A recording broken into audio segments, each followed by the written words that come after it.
네, 그러면 이 기사에 대해 한번 말해보자면 케인 딜과 라우타로 딜은 연관이 되어 있다. 네, 뭐 다 이거는 제 사견이고 뭐. 네, 안녕하세요, 빵다이크입니다. 네, 오늘은 축구 기사를 읽어보는 컨텐츠를 한번 가져와 봤습니다. 네, 그래서 오늘 인테르 선수를 얘기하는 시간이라서 네, 제가 가지고 있는 유일한 인테르 유니폼을 한번 가져와 봤어요. 네, 그러면은 오늘 읽을 기사를 한번 보겠습니다. 풋볼리스트의 허인회 기자님이 쓴 기사고요. 영국 매체 케인 라우타로 투톱 손흥민 입장에선 별로라는 기사입니다. 기사를 보면 토트넘이 라우타로 마르티네즈 영입을 확정하면 손흥민에게 부정적인 영향을 끼칠까? 자, 영국 풋볼 런던이라는 매체에서 21-22 시즌 토트넘의 베스트 라인업을 예상을 했습니다. 산투 감독이 해리케인과 라우타로 투톱 조합을 고려 중인 것으로 알려졌다. 이 매체는 라우타로 영입을 고려해 4-4-2 포메이션을 먼저 예측했다. 다만 3-5-2 시스템을 가동할 경우에는 손흥민에게 최적의 환경이 아닐 것이라고 설명했다. 손흥민은 투톱 바로 뒤에서 뛰게 될 것이다. 이렇게 예측을 했습니다. 이 밖에도 4-3-3, 4-2-3-1 포메이션을 쓸 수도 있다고 거론했다. 4-2-3-1은 주제 무리뉴 감독이 선호하는 전술이다. 지난 시즌에도 토트넘이 자주 사용했던 포메이션이다. 이 매체는 라우타로가 원톱을 맡고 케인이 공격형 미드필더 위치로 내려올 것이라고 예상했다. 이런 기사입니다. 네, 그러면 이 기사에 대해 한번 말해보자면 이 기사 초반에 나왔던 것처럼 만약에 4-4-2를 쓴다. 케인과 라우타로 투톱에 손흥민을 윙으로 쓴다. 이렇게 되면은 제가 생각했을 때는 토트넘 미드진이 이거를 감당을 못할 것 같아요. 왜냐면 4-4-2 같은 경우에는 중앙 미드필더 2명이 상당히 강해야 되는데 호이비에르는 괜찮아요. 호이비에르는 괜찮은데 지금 파트너가 문제죠. 네, 은돔벨레도 지금 제 폼이 아니라 그러고 프리시즌 때 보면 올리버 스킵이 호이비에르의 파트너로 나왔는데 사실 올리버 스킵을 풀 시즌을 맡기기에는 지금 불안한 상태죠. 그래서 제 생각에는 손흥민을 윙으로 돌리고 케인과 라우타로 투톱 조합을 돌린다? 이거는 상당한 모험수라고 생각해요.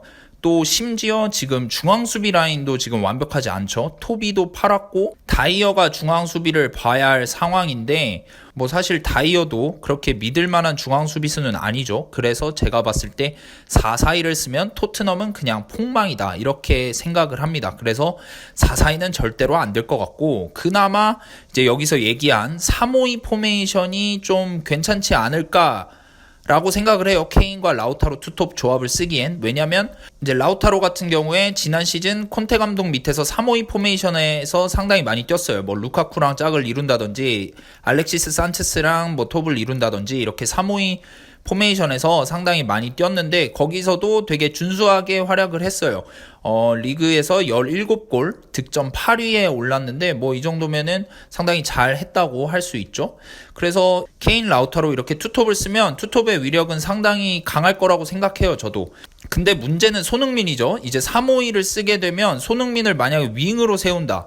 그러면은 이 3-5-2에서 윙 같은 경우에는 수비 부담이 상당히 강하거든요. 그래서 그러면은 손흥민의 공격 재능이 상당히 아쉽다라고 할 수 있죠. 3-5-2를 쓰게 된다면. 아니면 이제 이 기사에서 나온 대로 손흥민을 케인과 라우타로 밑에 이렇게 위치를 시킨다 하면은 사실 저는 그것도 별로라고 생각을 해요. 왜냐하면 손흥민의 최대 무기는 속도인데 그 중앙에 박아놓고 쓰면은 이제 속도를 잘 못 살리죠. 그러면은 토트넘 입장에서도 굳이 손흥민을 중앙에 써야 할 이유가 있나 싶습니다. 그래서 만약에 케인이 남는다고 가정을 했을 때 그 셋을 가장 공존을 잘 시킬 수 있는 방안은 제가 봤을 때 3-4-3 포메이션처럼 쓰는 거예요. 그래서 이제 케인을 톱으로 위치시키고 라우타로랑 손흥민이 그 밑에서 이렇게 휘저어주고 아니면 3명이서 이렇게 스위칭을 하면은 이제 그게 그나마 저는 제일 낫다고 생각을 하는데 사실 이것도 별로라고 생각을 해요. 저는. 왜냐면 이제 그렇게 3명이 이렇게 위에서 한다고 하면은 이제 밑에가 잘 받쳐줘야 되는데 중앙 미드필더들이 아까 말씀드린 대로 그렇게 세지 않다 보니까 그 3톱의 위력이 크게 두드러지진 않을 것이다 라고 생각을 합니다. 그리고 이 기사에서는 4-2-3-1로 뛰면은, 이 세 명이 또 공존이 가능할 거라고 했어요. 근데 제가 봤을 때 뭐 케인을 톱으로 놓으면은, 뭐 라우타로가 왼쪽 윙으로 빠진다든지 오른쪽 윙으로 빠져야 되는데, 그러면은 또 위력이 별로 없다고 생각을 해요. 왜냐면 라우타로는 스트라이커에서 더 위력이 배가 되는 공격수이기 때문에 윙으로 쓰는 건 재능 낭비라고 생각을 하고, 아니면 또 여기 기사에서 나온 대로 케인을 공격형 미드필더 자리로 내려버리고 라우타로를 톱으로 쓴다. 뭐 이렇게 되면 사실 이건 케인도 재능 낭비죠. 뭐 물론 케인이 패스를 잘 뿌리고 공격형 미드필더처럼 플레이를 하는 스트라이커긴 하지만 그래도 그거는 또 재능 낭비다라고 생각을 합니다.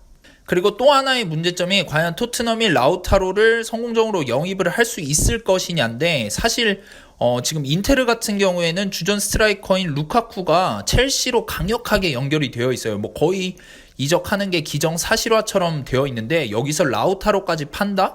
그러면 주전 스트라이커 2명이 갑자기 시즌 전에 빠져버리게 되는 꼴이거든요. 그래서 만약에 인테르가 라우타로를 판매할 의사가 있다고 하면은, 그렇다 치더라도 제가 봤을 때 엄청나게 높은 금액을 부를 것 같아요. 근데 그 짠돌이 레비 구단주가 그만큼의 돈을 지불할 것이냐, 이건 다시 생각해 보아야 할 문제거든요. 그래서 사실 라우타로를 영입하는 것조차 쉽지 않은 그런 무브라고 생각해요. 그래서 뭐 앞서 말씀드렸던 이 포메이션 이런 게 다 무의미할 수가 있습니다. 그래서 제가 생각하는 게 이 라우타로 기사가 계속 나오는 거는 저는 어느 정도 케인의 맨시티 행과 연관된 딜이라고 봐요. 사실 지금 토트넘이 보강할 포지션이 한두 군데가 아니에요. 아까 말씀드렸던 중앙 미드필더나 뭐 센터백 다 지금 좀 부실한 상황이고, 뭐 토트넘이 말하는 뭐 챔스권 경쟁력을 키우기 위해서는 사실 더 영입이 필요하다고 봐요. 근데 여기서 케인을 지키고 라우타로를 영입하는데 거금을 쓴다. 그러면은 다른 포지션은 제가 봤을 때 영입을 절대 못한다고 생각을 합니다. 그렇기 때문에 케인을 팔고 라우타로를 영입하고 그 좀 남는 차액에서 또 다른 포지션을 보강하려고 하는 게 아닌가라는 생각이 들어요. 뭐 시소코나 오리에를 팔아서 영입 자금을 마련한다는 이야기도 있는데, 사실 이 두 선수가 가치가 높지 않은 선수예요, 지금은. 그래서 뭐 케인을 지키고 라우타로를 영입한 다음에 그다음에 이 두 선수를 팔아서 뭐 다른 선수를 영입한다? 뭐 그렇게 클래스 있는 선수를 영입할 수 있을 것 같지는 않습니다. 저는 그래서 라우타로 영입은 케인의 판매와 관련이 돼 있다라고 생각을 합니다. 아니면 라우타로를 영입 안 하고 케인을 어떻게든 끝까지 지키던지, 케인을 놔두고 라우타로를 영입한다? 그러면은 스쿼드 밸런스도 안 맞고, 그리고 다른 포지션을 영입할 수도 없기 때문에 결론은 케인 딜과 라우타로 딜은 연관이 되어 있다. 이게 제가 이 기사를 보고 느낀 점, 생각하는 점입니다. 네, 이건 뭐 제 사견이고, 뭐 이게 당연히 맞는다는 보장도 없죠. 이게 뭐 제 말이 사실도 아니고 제가 뭐 직접 취재를 하는 것도 아니기 때문에 그냥 재미로 봐주셨으면 좋겠고, 이건 그냥 지극히 제 생각이다 라는 거를 말씀드리고 싶습니다. 네, 그러면 영상을 봐주셔서 감사하고, 저는 또 다음번에 다른 기사 읽기로 찾아오도록 하겠습니다. 감사합니다.